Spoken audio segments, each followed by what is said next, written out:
fly. I be rolling with you, mommy, I be feeling the motion. When I'm inside you, I be deep as the ocean. When it comes to your love, can't lie, it be strong as a potion. That's why me and you forever be coasting. Let's roll. Co-pilot on the passenger side, be so fly. Yeah, she so lit, we so high. Just me and my chick, yeah. Just me and my chick, yeah. Co-pilot.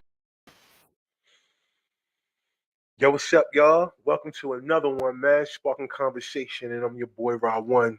And like I say each and every show, man, we chop it up with some of the world's most interesting people. And today, we're not going to fall short of that ever, and we're going to go fall short of that tonight either, all right? So listen,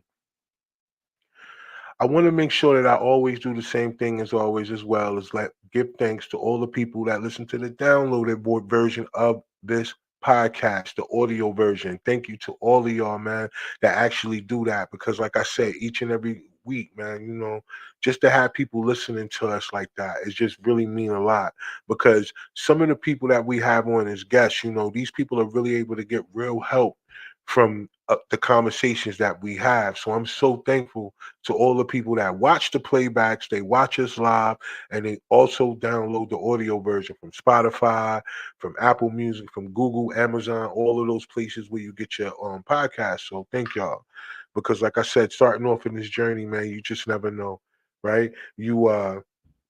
You kind of have an idea, right? Like you kind of have an idea where you want things to go, and you see things going for other people. That's one of the misconceptions too. I find that happens for me too, is that people actually look at this and they think it's easy. Like they really think it's easy just to get up here and do it. And I really think so. Like certain aspects of it. Like, yeah, it is easy for people to get up here and just talk.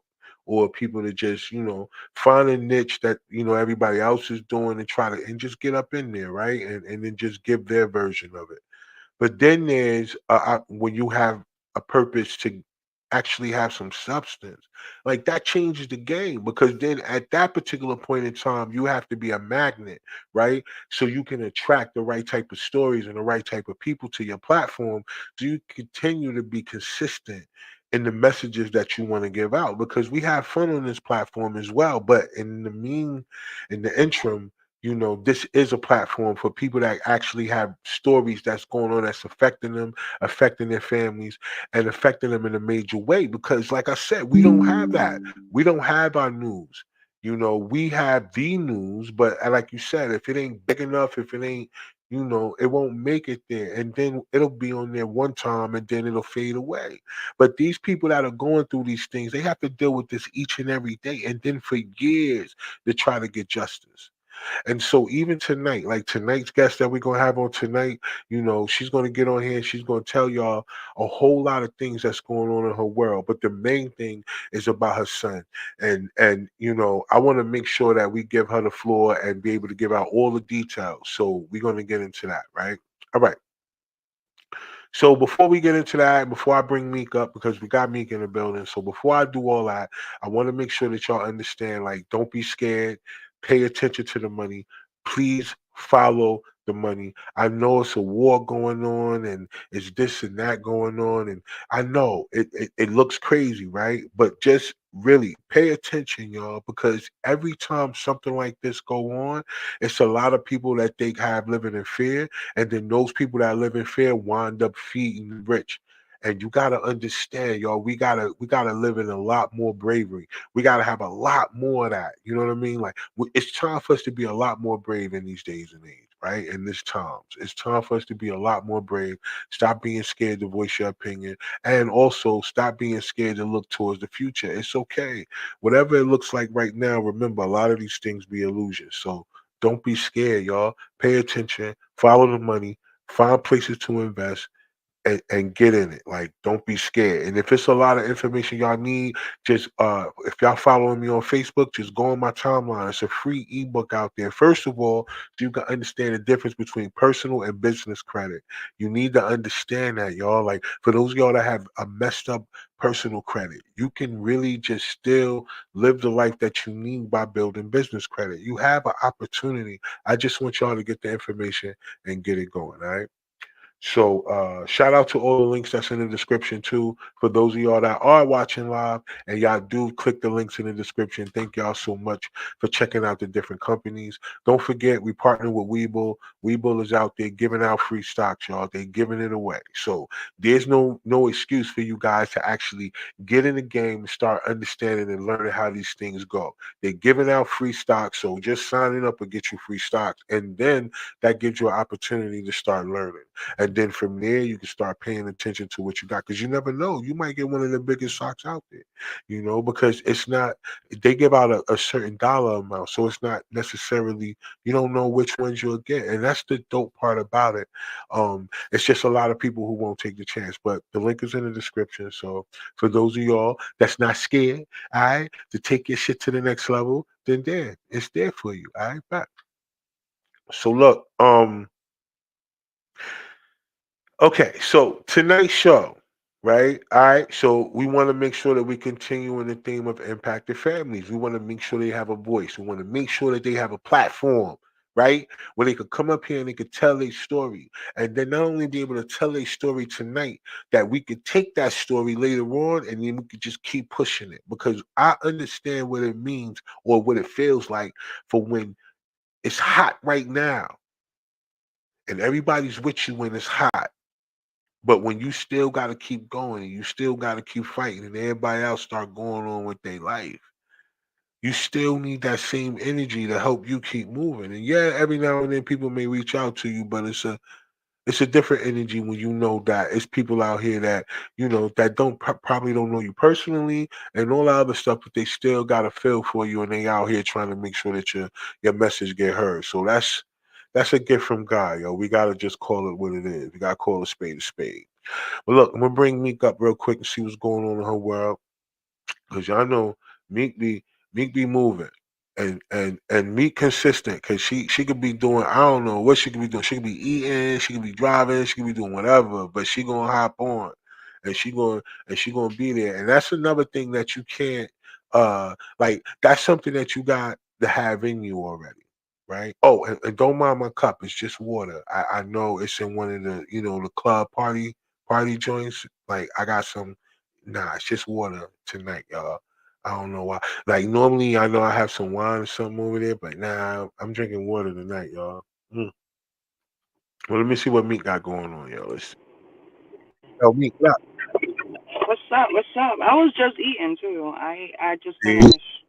see. I pulled it up right while you in the middle of chewing, and they'd be like, "See, going out like nah." But you show up. It don't matter what's going on. You show up, Yeah, and I'll be here. I'll be here regardless. Food in my yeah, mouth or whatever, but I'll be here. that's fly, yo. Because like it's not a lot of people in this world that could be that have that as an attribute where they, you could count on them. You know what I'm saying? Like, yo, Facts. very few and far in between. I'm gonna say that. All right, look. So tonight, all right, Meek. So look, tonight, this is gonna be very interesting. The story that we got going on tonight, all right? Because this young lady, and it's a different angle because, like, look, I've been doing a lot of research, just based on her story, but just the thought process of it all. So I looked up, like foster parents, right? Because on one hand, you have people who have an experience with a foster parent that is not a good experience at all. More so, they just there for the check or whatever they do. They treat them any kind of way. It is what it is, right? And then you have those stories where the people who have a foster parent or who went through a certain situation when they was adopted or whatever, they had the best life that they could have ever had, and they're very thankful for this person or these people, right? Because in our community, don't meet like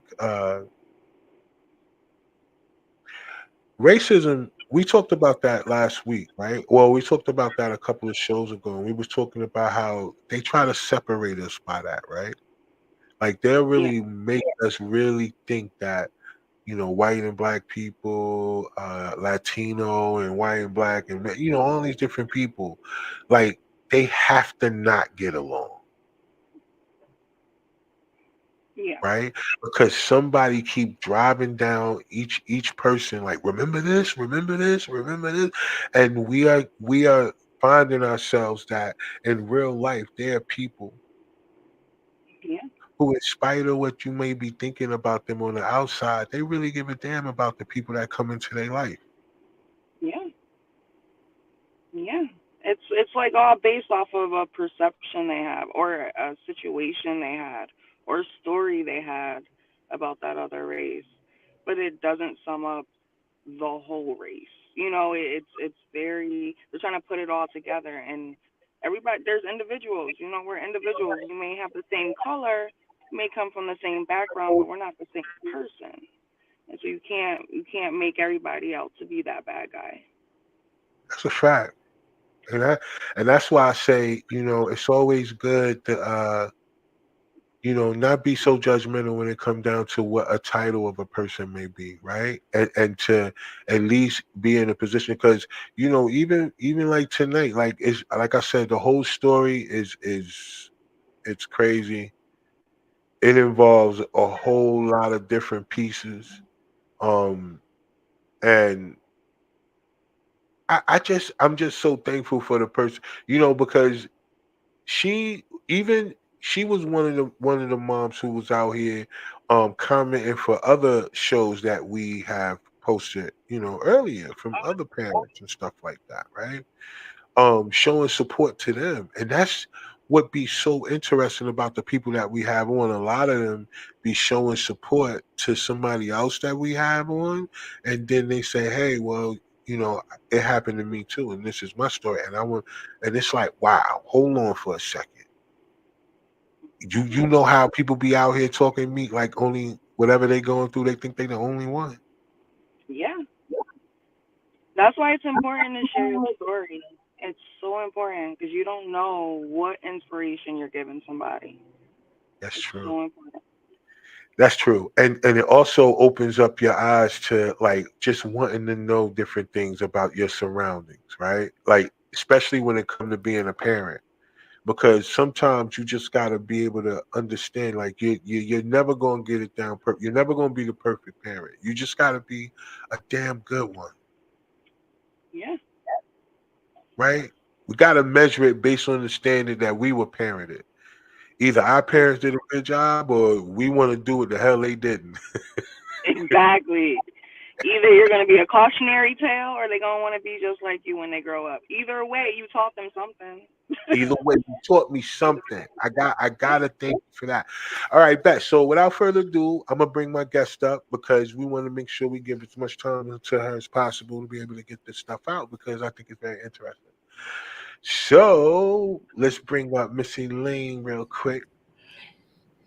There she go. Hello, hello, hello. Hi.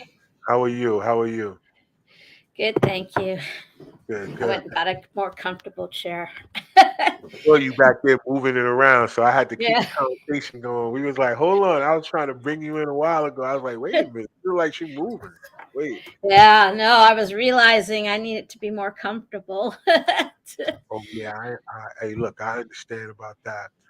Well, so look, this is what we want you to do. We want you to tell the audience who you are, right, and then let them know why you're on the platform this evening. Hi, my name is Elaine Simons, and I am out of Renton, Washington State. And I'm here this evening to talk about my foster son, Jesse Saray. Right, right, right.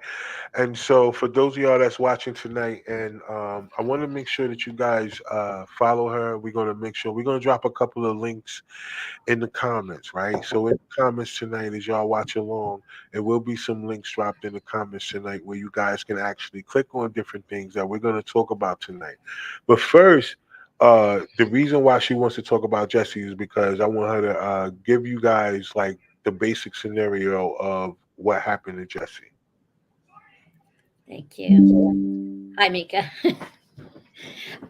So basically, on May 31st, 2019, we're coming up on 5 years. There was a lot of news going on over the weekend. It was Memorial Day weekend, and wasn't something, my instinct was like, I think I know who this person is. Not sure who the person is, but I feel like I know who um, was reported as shot by the police. And it's because of my background. I've worked in as an educator, art teacher in the juvenile justice system. And so for 7 years, you go into work and you see something on the news, and they're the ones who did it, or they're the ones who are victims. So it was always like somebody in the news I probably know. Right. And so on June 1st, the next morning, my son Terrell, Jesse's younger brother, and I call him my son because I raised him. He lived with me from the age of about 8 or 9 until he aged out of the foster care system. And we've been family for like 21 years. And Right. he said, "Do you have any pictures of Jesse?" And that's when my heart dropped. And I'm like, "Does it have something to do with what was on the news this weekend?" And Terrell got really quiet, and he's like, "Yeah, it's Jesse." And at this time, we didn't know if he was alive or dead. The notification went out over, a holiday weekend, and his next to kin contact was able to get the phone, but he was out camping, and then the connection died, and he couldn't get back on until June. So for a long time, we thought Jesse died on June 1st. And so we he said, "We're all meeting this afternoon over at the family's home." And I don't know, maybe about 20 of us showed up. And that's when everything started unfolding. It was Jesse. We believe it was a police related killing. He is dead. And you got to understand, this is a Khmer community. They're Cambodian. And so my entry into the Cambodian community is a very unique entry because, they survived Khmer Rouge. These children, Jesse and Terrell, were born here, but their mother, Carrie, was born in a refugee camp and didn't come over until she was about 6 years old. And so they're rightfully so are very wary of anything to do with the government or the system. And so they turn to me, and I'm going to just say it like it is. They're like, "Elaine, you white, you know how to work the system." And I'm like, "Okay, I'm not sure I know how to work this system, but I hear you." And I Right. said, "But you do know what you're telling me. You're telling me that you're giving me permission to start using this white privilege, or whatever you want to call it, to navigate a system that is predominantly has hurt Black, Brown, and Indigenous people forever." And Right. I said, "I'm going to, do the best I can do." And it was really hard because we didn't take the opportunity on that day when we learned Jesse was killed to do what a lot of families did, and that is to hold a press conference and get the media out right away. Because in the Khmer community, we put that aside because now is the time to start preparing for grief, prayers, and to be able to send Jesse off in the way that is rightfully within his Buddhist tradition. Right. And so who knows? Who knows? We can't go back and change what would have changed. It was a year before George Floyd, and so we weren't sure exactly how this information is going to get out. And it was right before COVID, which then also changed the narrative in America about Asians and Kova and him being of Asian descent. We were like, "Oh man, we're just entering into a real kind of mess here," you Right. know? Right. But Jesse, let me talk a little bit about who Jesse is before we get into, Yeah. Yeah. Definitely. Definitely. yeah, We want to know about him. That was my next thing. Like, let's talk right. about him a little bit. Yeah, just to be able to humanize him, because so much we talk about how he was taken out, but not about how he lived life. Right. And so, um, like I mentioned before, his brother Terrell was living with me. I was approached by the state to bring in 3 children, 3 boys. And there was a younger one, but he wasn't caught up at this time. And they said, we would love you to take the sibling group. We're trying more intentionally to keep siblings together. Right. And at this time, I lived in a 2-bedroom apartment. I didn't know anything about the Cambodian community or the culture. And, I've usually have taken girls, and now they're asking me to take 3 boys. Right. So the first child that was ready was Terrell. And it's important that I mention Terrell in this because that leads into Jesse. I was approached to meet him, and at this time, the boys were all in residential treatment homes waiting for placement. And I went to meet Terrell and fell in love. It was just like this cute little boy. He was about 8 years old. And I decided I would take him. And so at that point, they had this thing with the Asian Resource Center to bring in the grandma, to bring an interpreter. It was probably about 15 of us, family, foster care, all the support system, to make sure that this was going to be a good fit being outside of the culture. Right. And it's important that you understand how that led up to Jesse. So Terrell finally moves in with me. I started looking actively for a bigger home, and we moved from the 2-bedroom home to a 3-bedroom home. Gotcha. And that was important because the boys each needed to have their own bedroom, and things.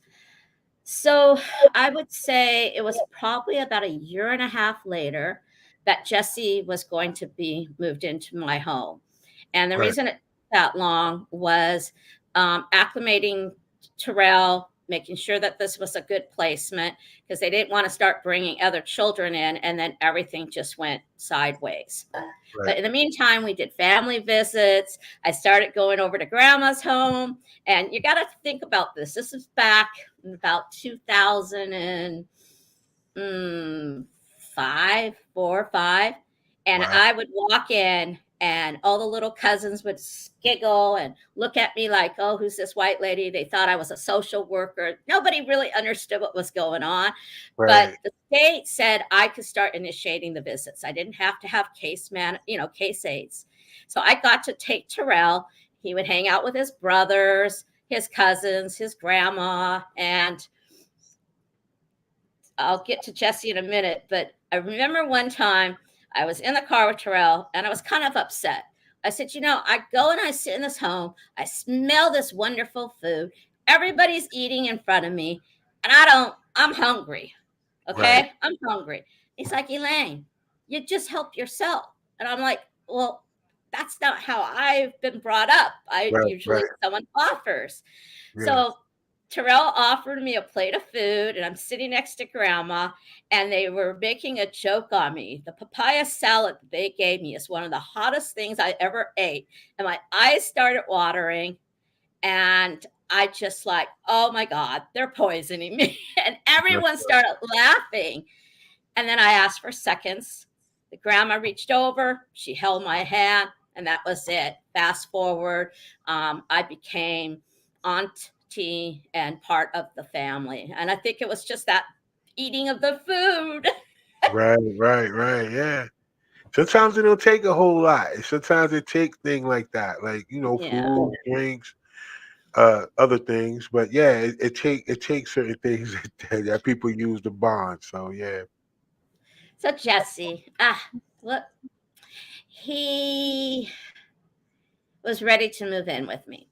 So, Terrell's like, well, I still get my own bedroom, don't I? And I was like, well, yeah, of course. You're going to have your own bedroom. By this time, Matthew wasn't going to be in the foster care system. That's the older brother. They let him go back to home. But they decided that since this was a good placement, that those 2 boys would live with me. And Jesse and Terrell have the same bio mother and bio father. And then the other 2 siblings both have different fathers. So he moves in, and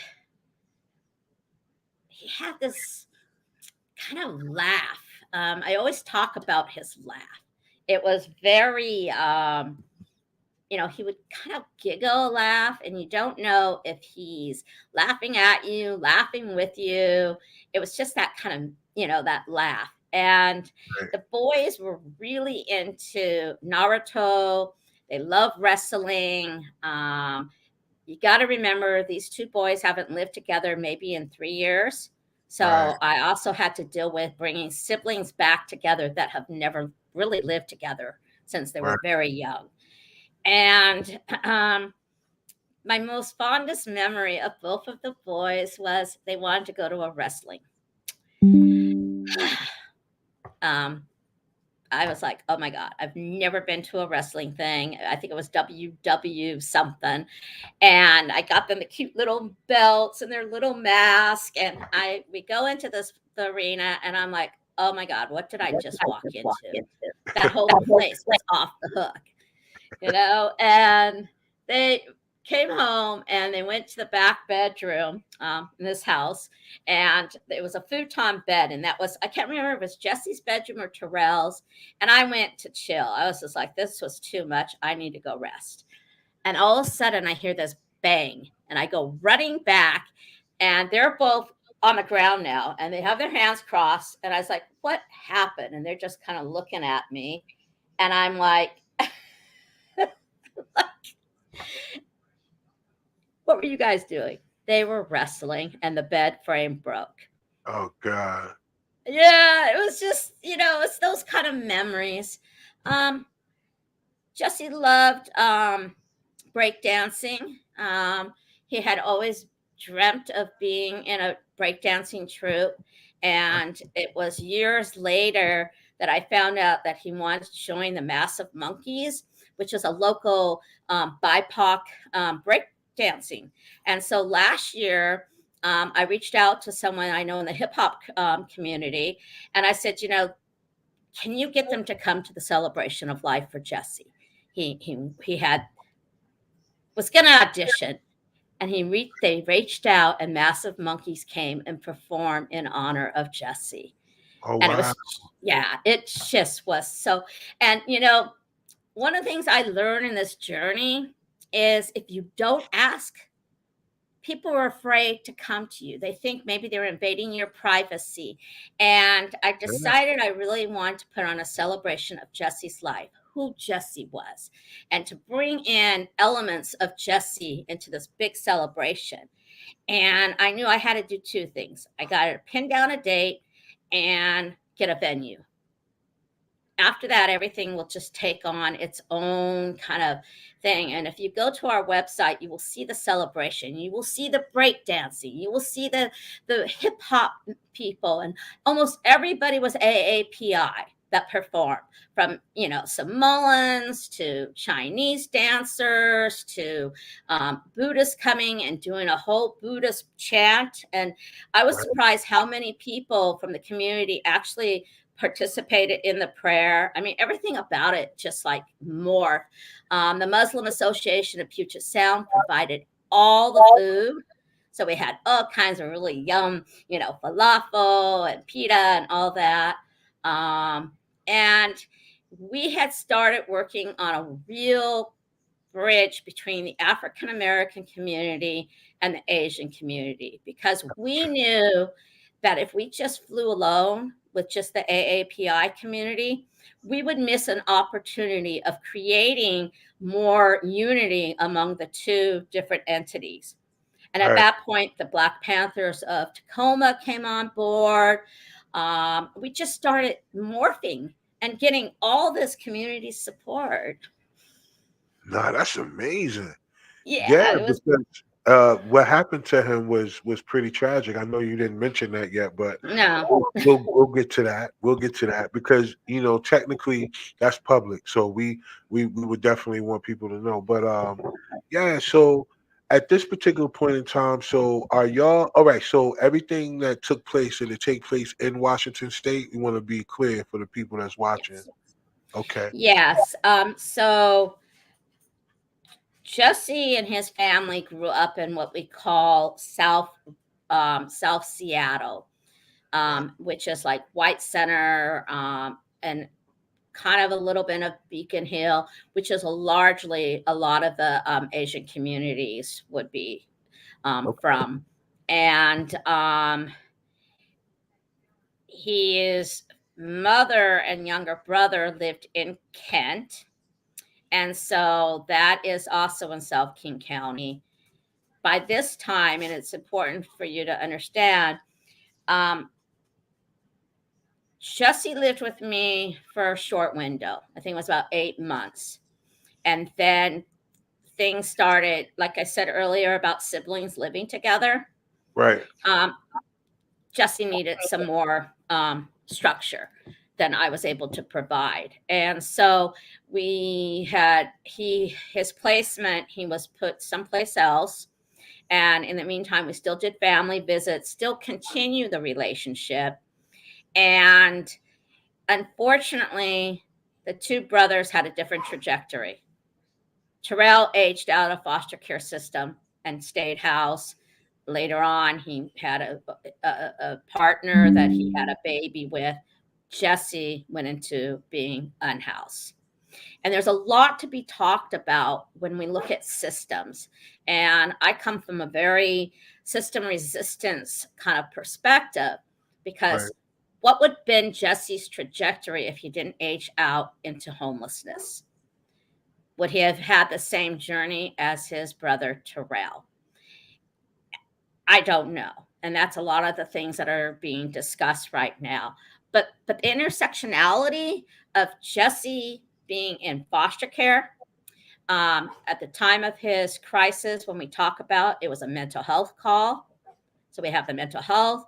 There's a little bit of the school to prison pipeline. So we've got a lot of different things at play about Jesse. And yet that did not take away that at family gatherings, Jesse didn't put out like this desperation. He wasn't someone who said, my life sucks. I'm homeless. I don't know where I'm going to get my next meal. It was almost as if we wouldn't even know he was homeless, because when he was with us, he never made any extra demands on anyone. He still was Jesse who laughed and was really engaged with the family. And like I said, he was a very, very beautiful young man. Just life and his journey was very different. Right. So let's talk about this real quick, a little bit. I don't want to get off topic too much, but I want to talk about this a little bit. So whenever a kid ages out of foster care, right, and then they automatically go to homeless. So I was like wondering, why is there not another step, like a transitional situation? Is that more of something that the public needs to come up with, as far as Well, like? Washington State has something in place. We have foster care to 23. And what that is like my son Terrell. When Terrell was 17 and a half, we had a meeting, and the meeting was, you can choose to stay in the foster care system up to this age, as long as you commit to working or going to school. So you had to decide a track. The problem is most children that are raised by the foster care system. So both the brothers by this time, they put some time in. Terrell was about 11 years. Jesse maybe around, a little less, because he was a year older. And sometimes they just want to kick it. They just want to walk away from the system. I've been in it my whole life. I don't want nothing to do with it anymore. And they then are given 6 months to go. It's almost kind of like, I don't know what religion it is, but there's a religion where they go out and try the world, and then make a decision to come back. Oh yeah. I saw that. I think they what Aren't is they that? Amish? Isn't the Amish or Amish people? Mormons or something. Yeah, I think it's the Amish. Yeah, it's Romsniger or something like that. So it's kind of like the same thing. So they get 6 months to go out into the world, and then they can re-enter back into this option. So I don't know what made Jesse not choose that option. So, I wasn't his foster parent at the time that he turned 18. So I wasn't part of the decision making like I was with his younger brother. Gotcha. And so but we fought a lot. We have some of the most amazing laws and bills here for kids aging out of the foster care system that, yes, there are still going to be kids that age out into homelessness, but there's also a good percentage of the kids that will take that other trajectory. Right. The Mockingbird Society in Washington State is something worth looking at because they help put all these things into motion. Gotcha, gotcha. So, but normally, whenever the children age out or whatever, and they do go into homelessness, that's literally on the street, right? Yeah. That's doing the shelter system, that's squatting, that's couch surfing. It's a lot of different variation. At this time, I was running a homeless youth center. I was in the nonprofit industrial complex at that time. And so Jesse ended up coming into my center to enter into the school program and get case management. So it was a way for me to still stay in communication with him. And that was kind of cool because then I had eyes on. Right. Which that's cool too. But I've heard a lot about that when it comes to the foster children. Once they age out, that they really don't have nowhere to go. It's like it's a place where it could be something that could be offered that the state will actually back, but it's more so like I think a thing for more like real estate investors to get involved in, to like actually create housing so these people can have a transitional place from whenever they turn 18 until they can actually get a job and get, because you, like you said, it has to be requirements to be there. Like you can't just live there. You have Right. to work and you have to be in this position where you can get enough to, even if you got to pick up two jobs, whatever you need to do, and for a certain amount of time, so you can then go off and live on your own. But that's the thing that bothers me about the whole scenario is that like when they come out of the foster system or when they go through it, like why is there not a trade being attached to it, or why is there not something that they're being taught while they're being housed, right? As in this, as something that they have to do. Like it's almost like, yo, even for you, like to be a foster parent, it's like, all right, this is your family that's going to take you, but this is what you have to do in order for you to be able to be here. This is what Well, you I have don't to. know what it's like in North Carolina, but in Washington State, there is a lot of options. Again, Wow, it's the willingness of the individual child if they want to stay within a system that they've been kind of forced into, or do they want to go out on their own? So some children would make different decisions, but we have host homes, which are phenomenal. A host home is someone like a foster parent that offers housing for kids between the ages of 18 to 23. And then they have a place to live and they can then work on school or whatever. right, There's also the state's funding for foster kids to go to college or vocational school. So my son Terrell, he was part of that in 8th grade, I believe. He got put into the governor's scholarship program. So if he chose to go to college, public school, paid for. So there are all these programs, but you have to remember, and I'm not trying to come down on other foster parents. It also takes the responsibility of the foster parent to be an advocate.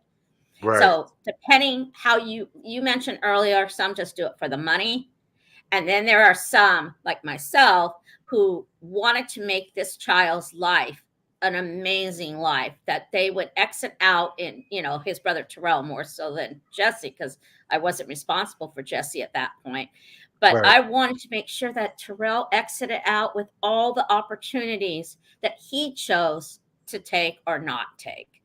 right, And then I had all those resources. I had the treehouse, I had the Mockingbird Society, I had all these wraparound services. I mean, I took every service that I could. Terrell used to make fun of me and say, "Man, you make me go through everything," you know. right. But Yeah, then there are the children like Jesse, who I don't know who his foster parent was at that time, but right. he aged out in a different trajectory than his brother Terrell. Wow. Yeah, I guess that goes like we said earlier, based on the person that they get. Um, placed with. yeah, it's not all Yeah, the same, and unfortunately, it's like that. Whether it's a foster parent or your real parents. there you go. You can have a real parent that doesn't instill work ethic or trying to build dreams for you. Exactly. So Exactly. So it's just the luck of the draw when it comes to that. You're definitely right. Individually, it's up to that person to really have that drive and that determination to want more out yeah, of their life than what they're faced with. So and I know like something that you said earlier was interesting though is like all of the programs that are available and then the things that people don't take advantage of. And I wonder, like, because we put hear on it my all. dog. Put on my dog. Okay, but yeah, so me, I hear it all the time. Like from people, they be like, "Yo, like, I, I, uh, I aged out of foster. I aged out of foster care. You know what I mean? They put me out. They did. I mean, people have so much negative experience once they didn't go past a certain age, and I always be wondering, like, so ain't nothing for y'all, but Yeah, we hear this, but I never knew that there were. And again, it may not be in the states that we've been in, true. that have those Yeah. kind of programs, but that's the first I ever heard of any such thing Yeah, Right. it's anywhere. pretty. Washington State has worked so hard. And it was because in 1995, a law was passed called the Becca Bill. And that was for kids that were runaways. Any child that was runaway would then be put into a juvenile crisis resource center. And the state started pushing back. People, advocates started saying, you know, you don't lock up kids running away from home because something bad may be happening at the home. Why are you being Right. punitive of them and not really looking at it? And that's where I got my passion. I was a teacher in a drop-in center with homeless youth for the summer, and this bill just passed. And I don't know what it was, but I was pissed. I didn't Right. know what was happening. I was not a foster parent at the time, but I was like, you don't be locking up children. And so that summer, I started a after school program within my program, Right. um, asking that question to runaway kids, that were either failed adoptions. I mean, no one talks about those. Those are a lot of kids out on the street. Um, what would you do to bring light to this new bill where y'all going to be rounded up and arrested and pretty much thrown into a crisis resource center? And the kids said they wanted to put on a concert. And so I've never put on a concert before. But remember, I was talking about what happened at Jesse's Yeah. thing back in Right. 1995. A similar thing happened. I decided that the kids, they weren't coming to school after lunch, but I was still getting paid. And I said, where do you guys go after lunch? They said, well, we just get our bus ticket and our shelter pass, and then we're kicking it out on the streets. And I'm sitting there alone in the classroom after lunch. So that's when I started this concert series. And they end up calling it Peace for the Streets by Kids from the Streets. And we had the most amazing concert. Again, I talked about community coming together. Right. And so the kids put on this big event. And then at the end of the summer, I'm going back to my normal teaching. And they're like, Elaine, we can't stop. Let's work on this law. Let's change this law. And so Peace for the Streets was founded by me and a group of my homeless kids. And you remember when I told you, fast forward, Jesse ended up coming to my center? Yeah. That's how fast that kind of like Circles round, around. yeah, came around. And so it was really important, when I think back about that trajectory. And then now Jesse is part of one of the biggest laws in the state of Washington that's being implemented. Right. Um, there was a woman named Charlene Lyles and Giovanni Joseph McDay. there were all these people being killed by Washington State police prior to 2018. And it was almost impossible to bring forward a charge to arrest and charge these police officers for these killings.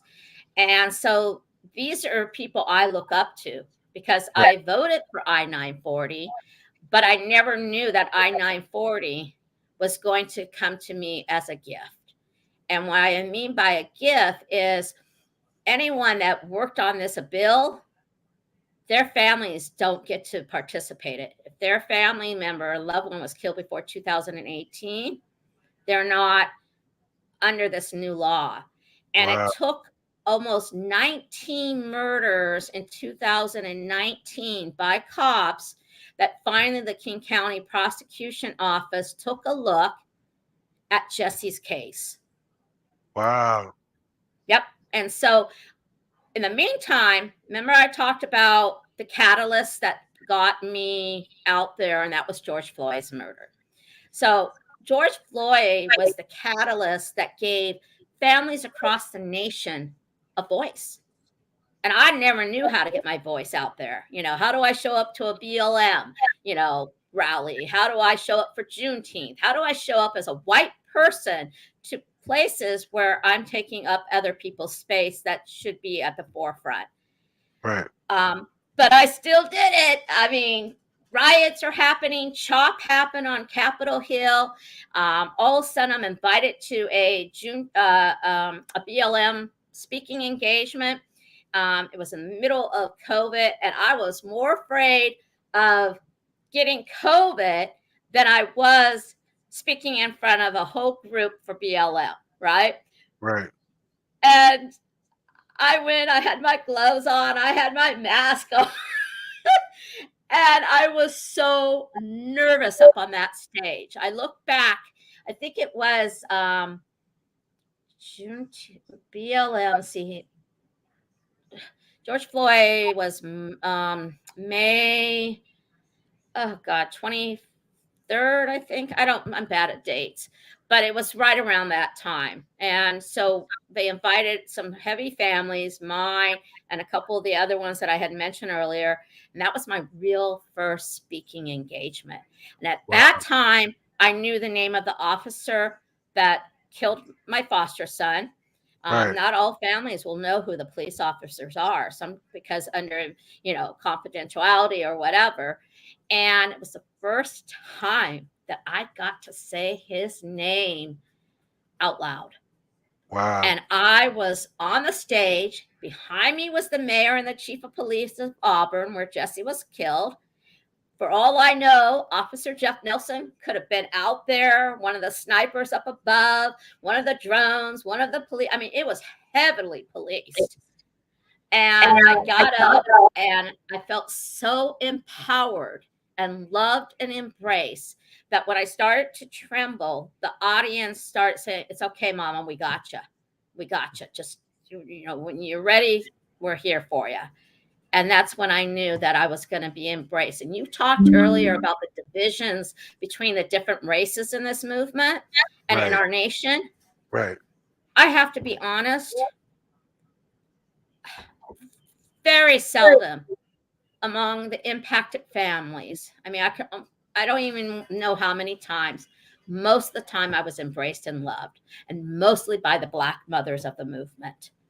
Wow. The way they welcomed me across the nation was, I don't even know how to explain it. It was, at first I was nervous. I was like, I'm out of my league, I don't know how, especially when I went to like some Akron, Ohio, or, I went to I went to some scary places, Minneapolis for me, and Washington State. I'm thinking, these places were on fire, and now this white lady's coming. Right. Oh my God. My journey has been very interesting.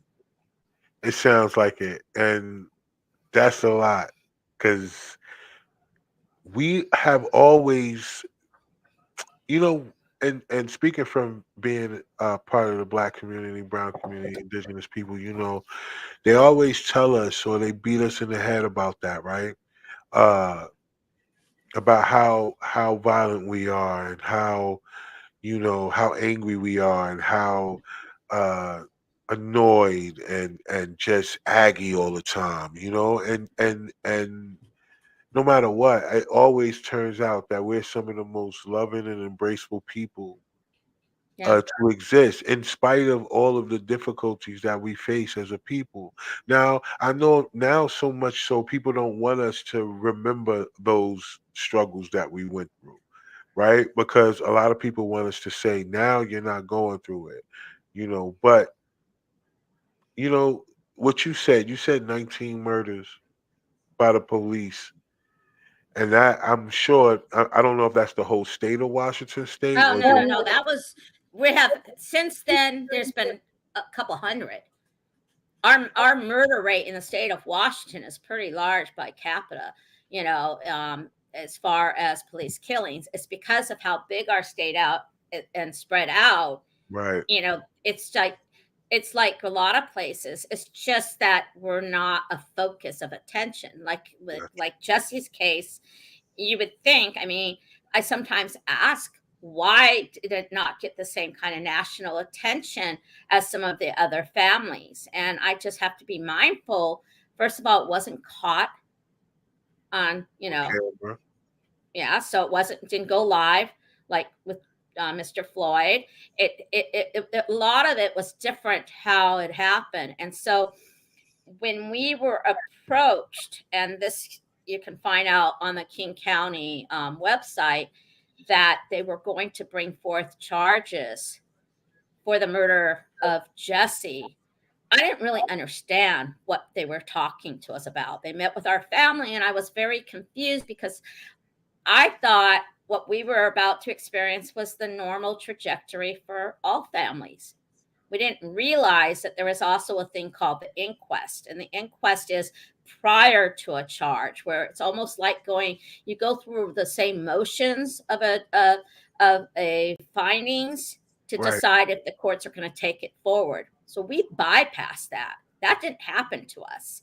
We went right into the prosecution said, we're looking into this case. We don't know when the charges will be brought forward. And at that point, it was, I think, about December of 2019. And then COVID hit. And so Right. then we got, or a little later, because COVID hit in March. And then we were told, things were about to shake up, but we're still going to be looking into it. And then it was August of 2020 that we were then brought in. And that's when the state said, we are bringing charges against Officer Jeff Nelson for second-degree murder and first-degree assault. And we were like, we were just in a state of shock Right. because by that time it's been almost 30 years before a police officer has ever been charged for a murder in our state. So Wow. this was the first charge brought forward against a police officer in close to 30 years. And then not even a year later, the Manuel Ellis's case was brought forward. And that case just wrapped up in Pierce County. All three police officers were acquitted. So we're the second to go to trial now. We were the first to bring charges, but the second for a trial to go forward. Right, right, right. So although, some progress is being made as far as charges being brought up against certain things, but it's not guaranteed that it'll be justice at the end, based on the way that it's looking. It's just, I guess, a formality that they have to, I guess, make it seem like they're doing something. It's just really weird how we talk about this a lot on the platform, because like you said earlier, the impacted families. That's how I was able to connect with you because of other moms that's been affected, and the way that it's happening, like by the police and always involving the shooting. I'm so like it just always comes back to that one thing about, we've been taught like a certain ethic of how to respond to the police whenever we're approached by them. And now it seems like it doesn't matter what you do. Like you can be the most calmest, the most cooperative person, and then you can also be a person who has a mental illness, a known mental illness, right? And or a easily, uh, you can find out if this person has a mental illness, and these precautions are never taken when it comes to those two scenarios.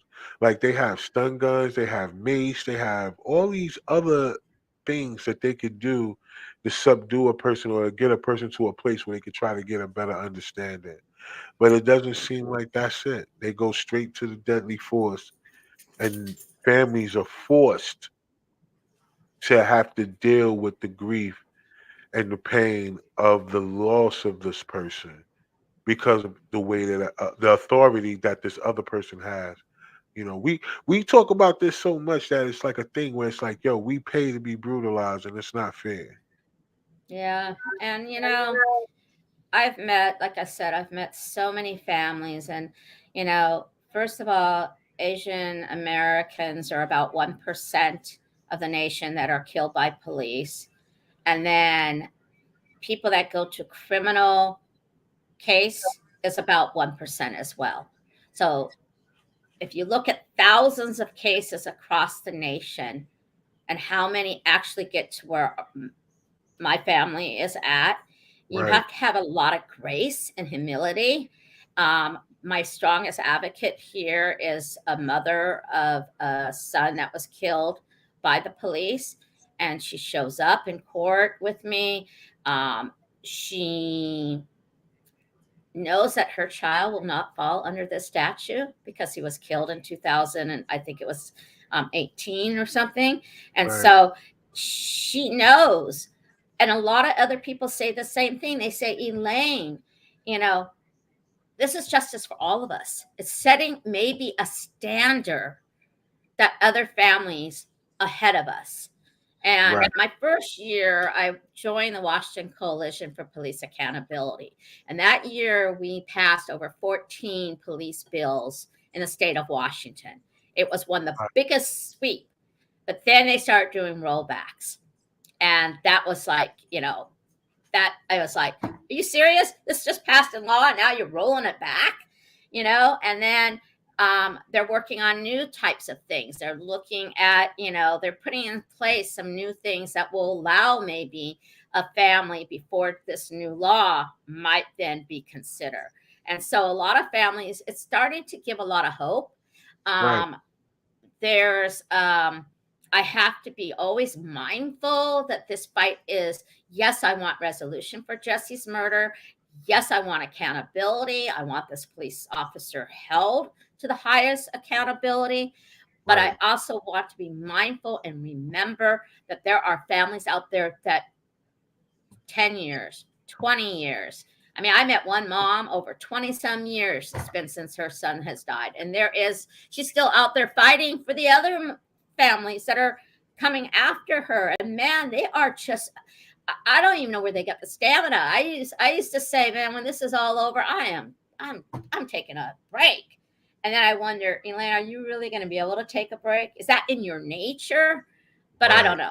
I don't know what is going to happen once he's, sentenced, but But no, but we finding your purpose. Sometimes yeah, we we don't always understand, like, how that happens, right? Like, but life has a way of showing you your purpose. And although some of us don't want to go through the things that we have to go through in order for us yeah, to find our purpose, but then again, if you kind of look at a lot of people's lives, for them to find theirs, they go through a lot of things. I was listening to a story about Samuel L. Jackson today, and it was not. It's a familiar one, but it's just more so about the story of his life and how what he went through in order to become the person that he is today, and overcoming a drug addiction and all of these other things in order to be who he is today. And there's a lot of people who did not overcome that type of scenario. It's still people who look like even though they're in recovery, they still look like they're in still in it. You know, so everybody don't, like you said, and not don't have the grace, I think, or the humility. They don't give themselves that either. In order for them to be able to believe enough in themselves to say, "Hey, I can rise from where I am." And Yeah.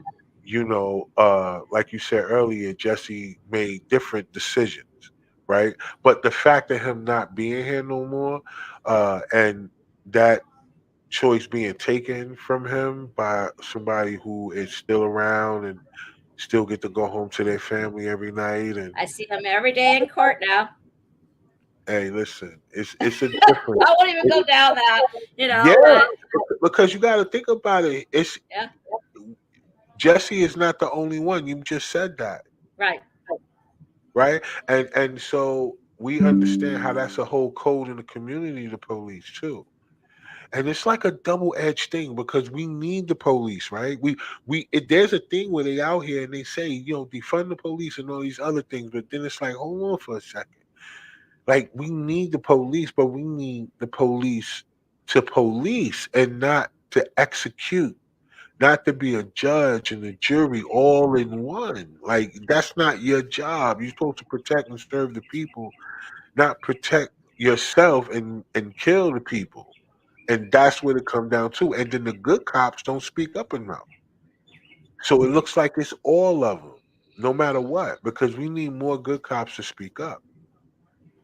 I Yeah. don't know if that will happen, because I'm sure they all have to take a certain oath and pledge and all these other things. But I'm just saying, like, enough of them don't speak up. And that's like for all of those major uh, places that we consider something that we all like subscribe to, whether it's that, whether it's church, whether a lot of these places don't speak up. The good people don't speak up.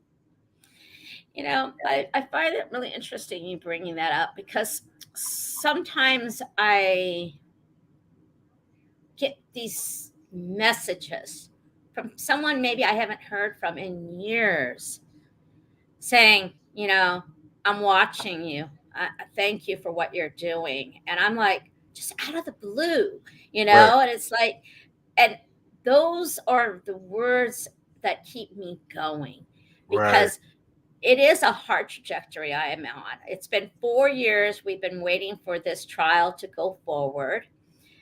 In the meantime, Officer Nelson has been on paid administrative house arrest. And our family has gone through some of the worst hardships and heartbreak. On June 17th, 2021, Jesse's mom, um, my sister, I mean, I love Carrie. This is at the arraignment, and we're out in front of the courthouse at the right. arraignment. And that was August, and then in June she died. And Oh, so Carrie never lived. She saw the man who killed her son be arrested, but she never got to live to be in court. And so this is, shows to us, families are dying before they even see justice. And then on August 5th of 2022, I got the news that my son Terrell died. So not only did I lose Jesse, but I lost my son Terrell. And he was only 20. See, Jesse was 26, Terrell was 28 years old, and he died. And so you have the mother, Carrie, holding Jesse's picture at one of our rallies. She's dead. Then you've got Terrell. He's dead. This is the younger brother, Colton, and then there's an older brother. And the bio father is dead. So the bio father, the bio mom, the two bio brothers, all are now dead.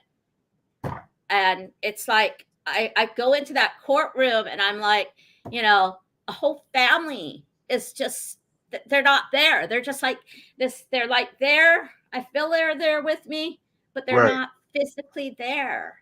Yeah, yeah, And and I haven't even grieved my son's Terrell death in the way that I feel like maybe he's like, well, why are you not, you're still in this fight for justice. I don't know what he's thinking, but so it's been really a hard journey. And I don't usually get to talk about what Elaine is going through and how I'm feeling, because I didn't get a chance to really grieve Terrell because I'm still in the fight for Jesse.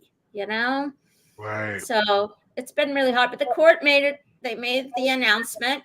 They said that, the bio mom and bio brother are not here, that they have since died.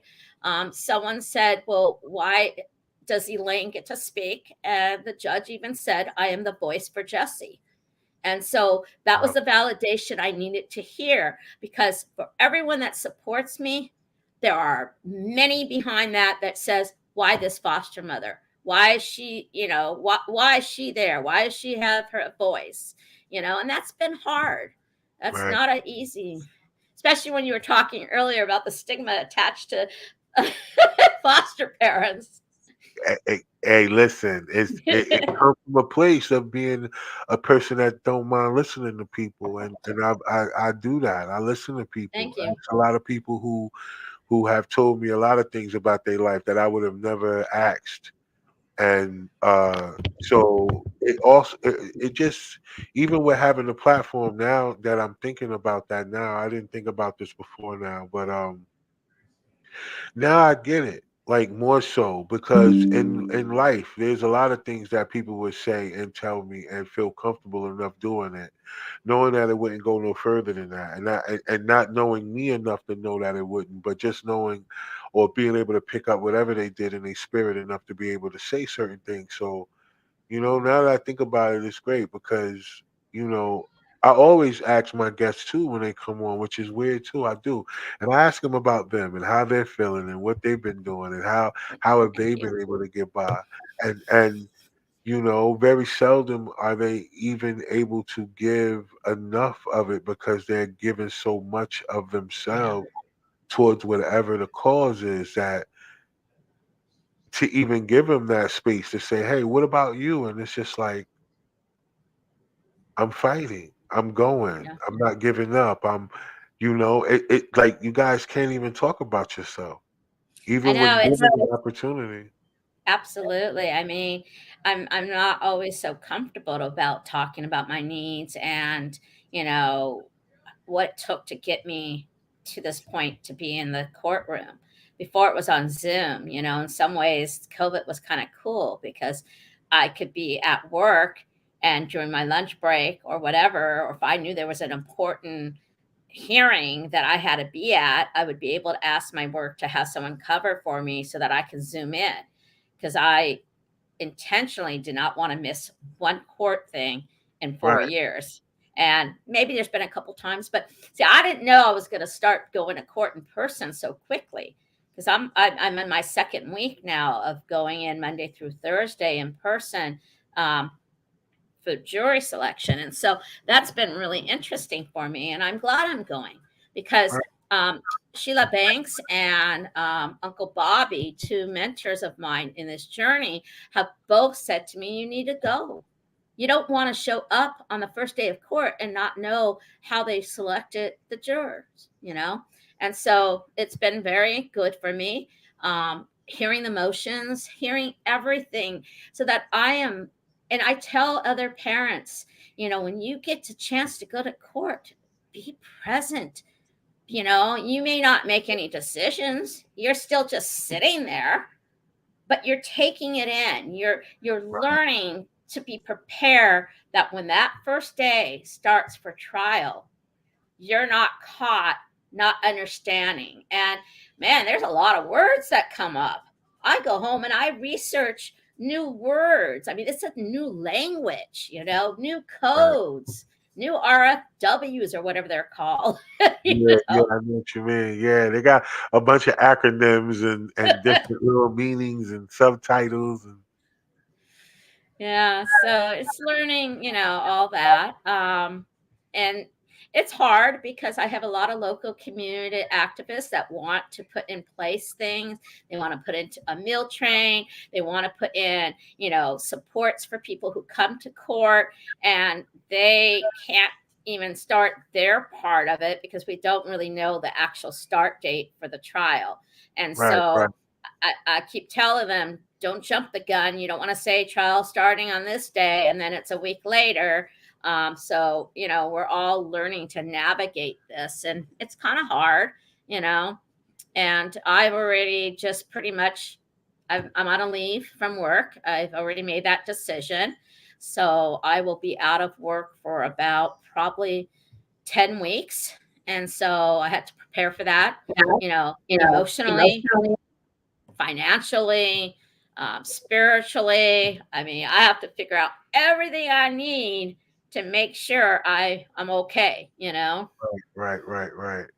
Which, I mean, you are sacrificing yourself for other people. So, and like you said earlier, it's other families that's going to come behind you, and other people that, Jesse is actually helping.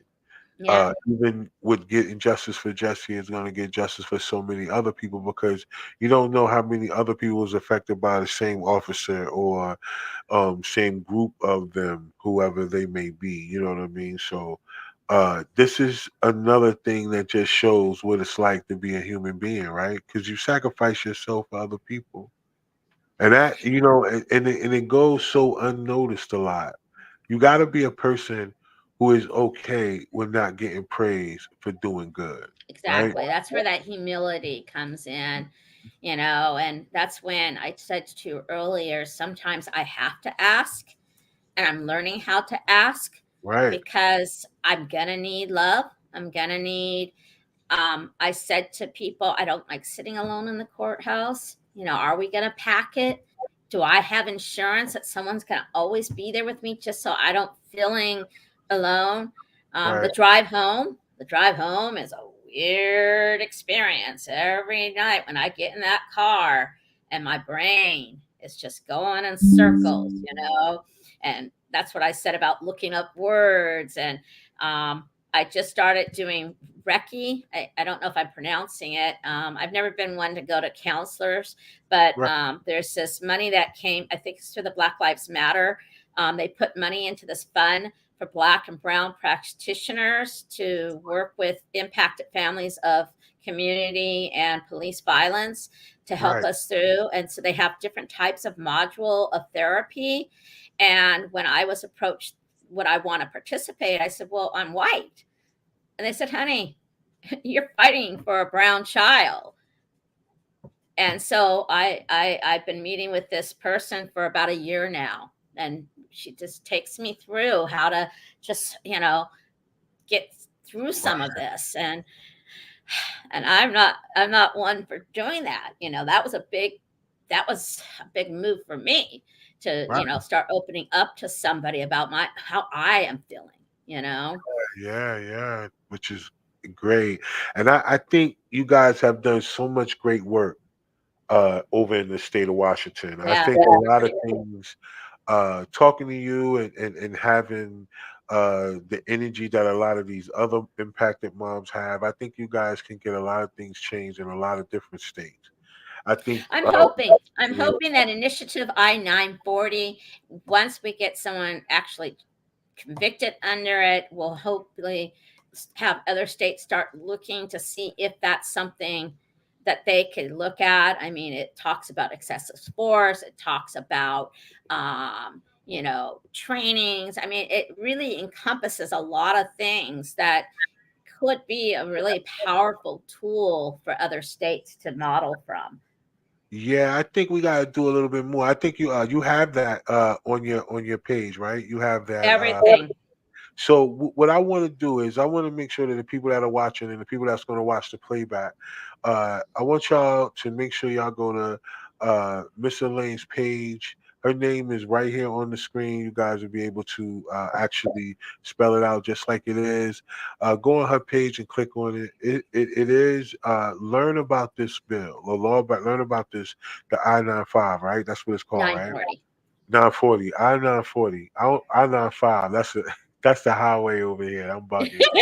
I-940. So I-940, y'all learn about that. We're gonna all do some research together because yeah, that is something that needs to be implemented because these things now, just so the audience will know, like it's been all over the nation so far that I've talked to an impacted person. Like we had them in the South, we had them in the Midwest, and we have them all the way in the West. So, and we have more coming. It's not just, it's a lot of people scheduled because, like I said earlier, a lot of these families do not get the opportunity to tell their story. They get these things that happen when it's hot, and then when it's not hot, they have to continue to fight. And like, Yeah. you know, Miss Elaine said, she's been doing this. This has been 4 years. You know, we've had other parents that's been doing it for 10 years and they just now getting a court date and they've been fighting this fight for 10 years, like, and more. You know, we've had people who have been wrongly accused of things that they did not do and they're in prison, and we've talked to them and we've had them on the show and on the platform. And it's a lot of these families are all impacted, and I'm just thankful that they felt, you know, safe enough to come on the platform and share their story and not be afraid to be, you know, to actually let people know what's going on, so in the event it can help other people. And closed mouths don't get fed. That's just one thing that we all know. So you have to ask, right? And you have to be willing to not only ask questions, you have to be willing to answer them as well too. So So good on stuff. my private Facebook, Elaine Simons, you won't see as much. It's the Justice for Jesse Facebook group. And so you'll still be, if you went to my name, you will be able to see the link to that. Exactly. But it's on that one is where a lot of stuff happens because I'm trying to keep my own personal life somewhat personal. Definitely. Yeah, yeah, Um, yeah. but we will be getting, what's it called? A QR code. What's those things called? A QR code. Yeah, you said it right. Yeah. So um, the judge believes very much in a public courthouse, in a public arena. That means anybody can walk into the courtroom and be able to watch the proceedings. But she's also aware that we're going to overflow. And so some of the things that I've been hearing is that they're going to have an overflow room for people so that they can go in and they'll be then seeing it live stream in that room. But there will also, my understanding, be this code that the first 500 people could then be able to watch it if you're in another state. So we will be putting that code up when we get it because I have friends across the nation, you know, impacted families that I want, you know, they're like, Elaine, we want to be there, but we can't physically be there. Right. Um, but I do tell people once that first day of court starts, you're gonna have to go to these websites. You know, I've shared there's like two other nonprofits that are linking it up. Then my website will link it up. Jesse's, so that way I don't have to have 100 people. I mean, my email is going crazy right now. Contact me, and not because I'm not going to be on my phone from 9 to 4 every day. And when I come Right. home, I'm going to want to kind of, you know, bring myself down a Decompress. notch. Yeah. But we will make it accessible. Anyone that wants to come from out of state, you know, we will try to let you know when it's happening. We're looking at what hotels are in the area. We are working with local folks that if anyone does come from out of state, maybe someone picks them up from the airport and make sure. But all that coordination is going to be organic, you know.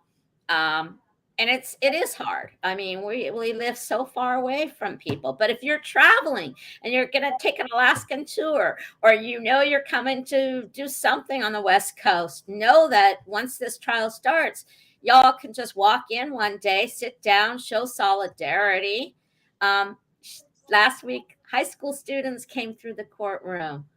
They were Wow. rotated through, and it was so beautiful. As a teacher, I'm like, gosh, you know, this teacher, whoever brought these children in so they could start seeing the system, and the judge was so welcoming. So these are the things that we need to do is educate our young people that, you know, to learn about what's going on. And we need the kind of solidarity in this nation for all of these families out there.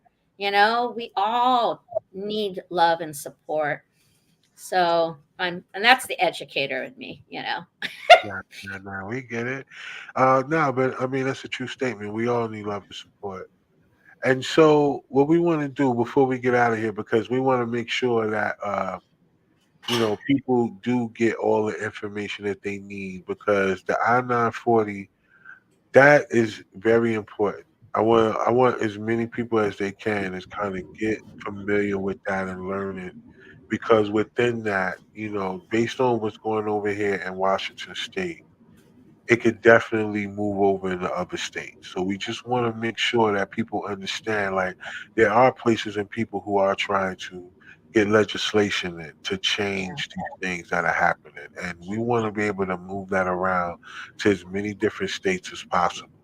And hopefully the people that are watching this, and those that may watch the playback, the law enforcement, people that are in law enforcement, hopefully y'all understand something. Like, it's not like people hate what it is that y'all represent. What people are doing is trying to say, hey, we need some accountability for what's been going on to us out here. And we need you guys to be a little bit more responsible with the freedom of having a weapon.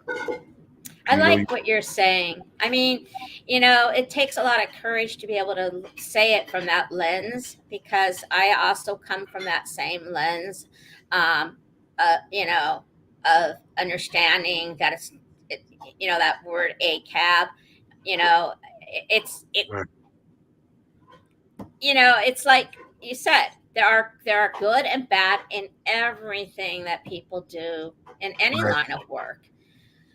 So, but in this one, it's harder to get accountability and resolution and justice. It's not treated like regular homicides, and I think that's what hurts the families across the nation, is right. they don't get their day in court to hear whatever the findings are, and I think that is the hardest part for a lot of families. And the families that I have a lot of empathy more so than others, and I don't mean to call them out, are the ones that lose their loved one in another state. Yeah, I have straight. one mama that, her son was killed in another state. And so if he was killed in her state, she may be able to mobilize and get a lot of the love and support, but she has to go to another state to try to mobilize and get it. And I've watched her. I've watched her trajectory. And tomorrow, same thing's happening. A mother from North Carolina is coming here to Washington State because tomorrow is her son's anniversary, so she has to come all the way across the nation. But she's lucky. She's got the Black Panthers in Tacoma that are really helping her. They're doing a lot of the legwork here for that young man. So, Right. that's what we have to ask is a local community in the state if the parents are out of state. And those are hard ones. I mean, I couldn't even imagine. Yeah, we talked to some parents who are dealing with that. We actually talked to about three of them who are dealing with the loss of their child in the opposite state of where they're from or where they live I at. think that's how Yeah, you found me, through Ashley. yeah, through Ashley. Yeah, Yeah, my Ashley. girl. Yeah. Yeah, Ashley. I don't like to call out people's names, but you kind of Yeah, let yeah, me yeah. I wasn't. I provision. wasn't going to. I wasn't going to. But I know. I love Ashley. She but is yeah, just an amazing mother. yeah, she's one of them. She's dealing with that. And then I have another lady who we talk to all the time. She actually lost both of her children in opposite. One in Virginia, one in South Carolina, and she is she's strong too. And so it's been a lot, right? But the Yeah. one thing about it is all of y'all. All the interesting, everything that's happening is looks like it's a piece, it's puzzles coming together. Although you guys are all in different places and dealing with it hands on, so to speak, it still look like it's a picture coming together. And what you all are doing, and you guys are all in communication. Well, not all of you. We Yeah. are working on some things, but the good thing is that the majority of you are, and the ones that are not, through things that's been coming through the platform, we're gonna connect everybody and Yeah, it's going to be interesting how these things play out. But before we go, I want you to just let everybody know exactly where they can get the information at about Jesse's case, and the information about the I-940, and also more about what you have going on, and just be able to drop you a note or two just to say, keep going, keep pushing, we behind you. Um, I put the links somewhere, so they should all be there. I don't memorize things very well, but I gave three different links. One is to our website, one is to the Khmer website, because the Cambodian community is doing their own linkage. And then there's the Justice for Jesse Facebook group, and in there will be all the information. And then our petition is also in your in there. I put the link to our petition. um, People have asked me to put up my Venmo, and I did. It's Elaine Simons 9, and that's what I did my first ask. And I put out to the community asking for help with gas and, coffee and things to keep me fuel. And so people have been making donations there. And then that way I'm not, I have those resources. And that was where I was telling you it's hard for me to ask, and that's where I'm getting messages from people that I didn't know were following this, saying that they've been following it and they're so happy that I gave them an opportunity to help support me. I'm just like, wow, it's like, cool, okay. you Yeah. know Well, I mean, like we said before, people do look to help. People are empathetic, and this is a great way for them to do it. So that's a good thing that you did that. So hopefully everybody that's watching on YouTube and on Twitch, I did drop the links in the comments. So you guys just check out the comments, the addresses that she was saying to the different things, to Jesse's site and to the other site. They are in there, so you guys check that out, and you'll be able to click the links. Or like you said, you can follow her on Facebook, and you can get right directly to the other pages as well. So, Meek, before we get out of here, we know you was in travel mode. You always in mommy mode, so it's good that these things happen, because at least it gets to show people how dedicated we are to making sure that we there for people to get their word, to get the word out about things that they're dealing with, right?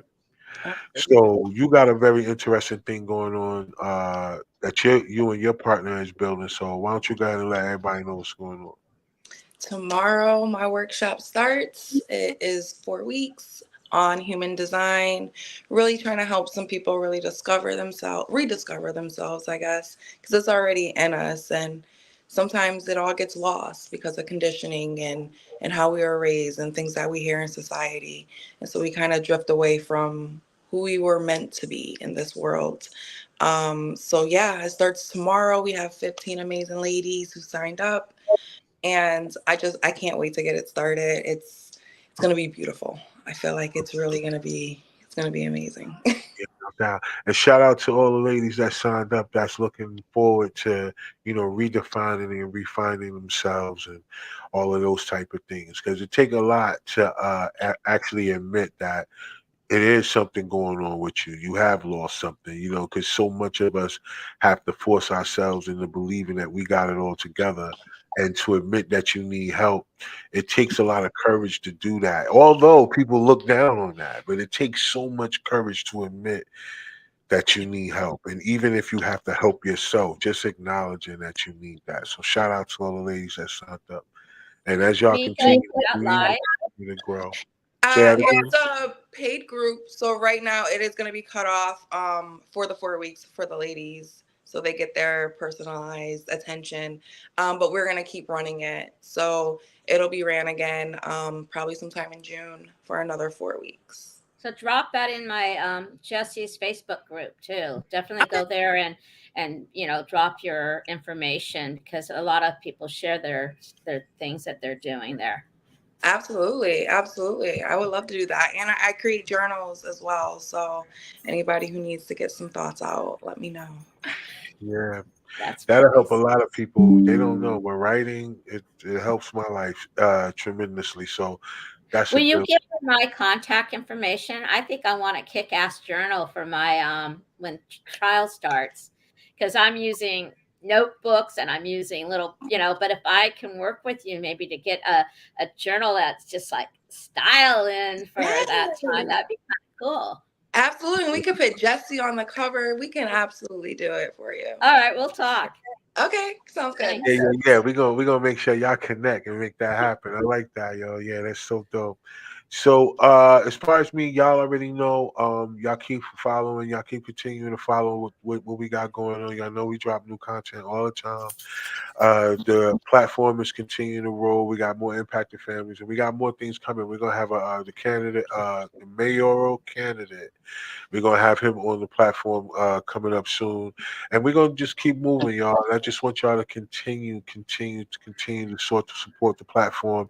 If you are someone out there and you have a story that you would like to tell and you want to get to us, just get to us on our email, sparktheconversation@gmail.com. Make sure you put in the subject line exactly what you would like to do to come on the show and what you want to talk about, because unfortunately, I'm not out here for clickbait. I just won't have any type of thing on here. I apologize. I just want y'all to know I will take the slow grind if I got to take it to get to whatever level of success we got to be on, but I'm not going to microwave it and just get to a bunch of sensationalization just because it's clickbaitable. So, You got y'all hit us Can you up. go back to that email? Oh, yeah, for Yeah, I'll sure. put this on my Facebook. Yeah. Oh, I'll send it to you. I'll send it to you, no problem. So you don't All have right, you to. guys, smile. Yeah, all right. Okay, I like that. Let me do that one. All right, Okay. we taking pictures You're online. about to go on my Facebook. Listen, we taking pictures on live, so all of y'all that's watching, you don't hate. Don't try to copy us. All right, other platforms. It's on live. All right, yo. So thank y'all to all of y'all that jumped on tonight. Thank you, Elaine, for coming on and sharing your story. We definitely, if you have any other parents and stuff that want to come on the platform, please connect us so we can get them on and they can get their story out. Other than that, double salute to all of y'all that jumped on tonight. Thank y'all for all of y'all that's gonna watch the playback and that support the content and support the show. Thank you, Meek, for always jumping on no matter what the scenario is. And until next week, y'all, it's your boy Ron One. And don't forget, if you don't believe in yourself, nobody else will. So until next time, peace.